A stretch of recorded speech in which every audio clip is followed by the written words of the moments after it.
భగవద్గీతలో భగవానుడు మొదటిసారి అర్జునుడితో మాట్లాడిన మాటలు సాంఖ్యయోగంలో 11వ శ్లోకం సాంఖ్యయోగం ఏంటంటే అశోచానన్వశోచస్త్వం ప్రజ్ఞావాదాంశ్చ భాషతే గతాసు నగతాసుశ్చ నాను శోచంతి పండితాః అన్నాడు భగవానుడు.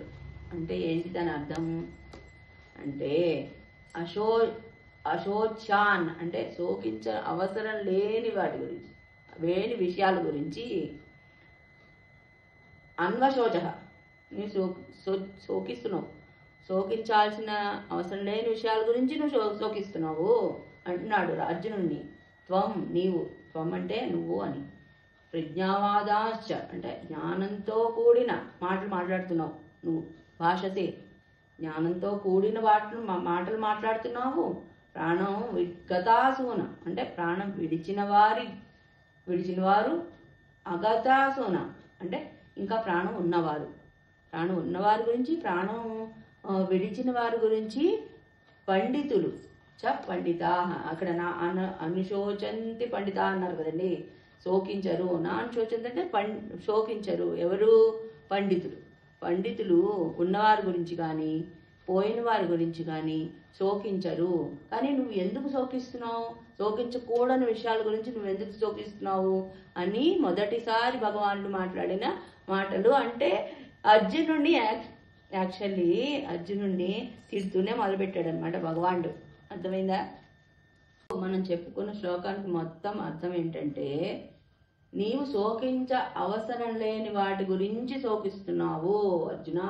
అయినప్పటికీ జ్ఞానంతో కూడిన మాటలు మాట్లాడుతున్నావు, మళ్ళీ పండితుల్లాగా మాట్లాడుతున్నావు, జ్ఞానంతో కూడిన మాటలు మాట్లాడుతున్నావు.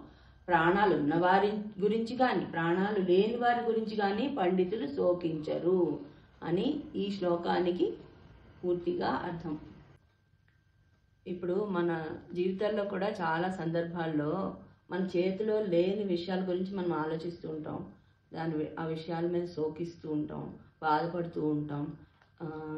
ఇలాగ కొన్ని విషయాలు, గతంలో జరిగిన విషయాల గురించి, ఎప్పుడో జరిగిపోయిన విషయాల గురించి అలా ఆలోచిస్తే ఎందుకు ఇలా జరిగింది ఏమిటి ఇలా ఆలోచిస్తూ ఉంటాం మనం కూడా. అదే చెప్తున్నాడు భగవానుడు, ప్రాణం ఉన్నవారు ప్రాణం లేనివారు ఇద్దరిపైన శోకం మన చేతిలోని ఫలితం కాదు అని చెప్తున్నాడు.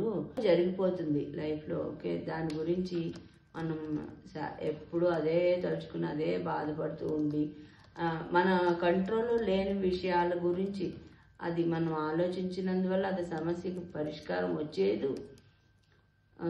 ఊరికే బాధపడుతూ ఉంటాం. అలా అది అనవసరమైన విషయం. మన లైఫ్లో కూడా మన జీవితాల్లో కూడా మనం అన్వయించుకోవాలి. ఇలా భగవద్గీత నుంచి మనం ఏం నేర్చుకుంటున్నాం, మన లైఫ్కి సంబంధించిన విషయాలు ఏమిటి, అందులోంచి మనకి మేలు కలిగే విషయాలు ఏమిటి అనే దాని నుంచి మనం నేర్చుకోవాలి. ఇప్పుడు గతంలో ఏదో జరిగిపోయింది, భవిష్యత్తులో ఏం జరుగుతుందో తెలియదు మనకి.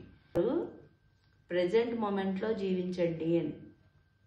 ఎప్పుడో జరిగిపోయింది, నిన్న మన జరిగిపోయింది, లేకపోతే ఇప్పుడు ఇలా అనారోగ్యంగా ఉంది, రేపు ఏమవుతుంది అని ఆలోచించటం కానీ అలాంటివి అనవసరమైన విషయాలు ఆలోచించటం వల్ల మనకి ఏం సమస్య ఏమి తీరిపోదు. ఆ సమస్యకి పరిష్కారం గురించి ఆలోచించాలి కానీ సమస్య గురించి ఆలోచిస్తే ఏం ప్రయోజనం ఉండదు. సమస్య పరిష్కారం ఎలా జరుగుతుంది, దానికి మనం ఏం చేయాలి అది ఆలోచించుకోవాలి. దీని అర్థం ఇలా మన లైఫ్లో కూడా మన నియంత్రణలో లేని విషయాలు, మన కంట్రోల్లో లేని విషయాలపైన శోకించకండి. చక్కగా జ్ఞానంతో మనం బ్యాలెన్స్డ్గా మనసుని కంట్రోల్ చేసుకుని బ్యాలెన్స్డ్గా జీవించాలి అని నాకు అర్థమైనంత వరకు మీకు చెప్పానండి. నేను పెద్ద పండితురాలని కాదు, జస్ట్ నేను నేర్చుకుంటూ మీకు కూడా చెప్తున్నాను అంతే.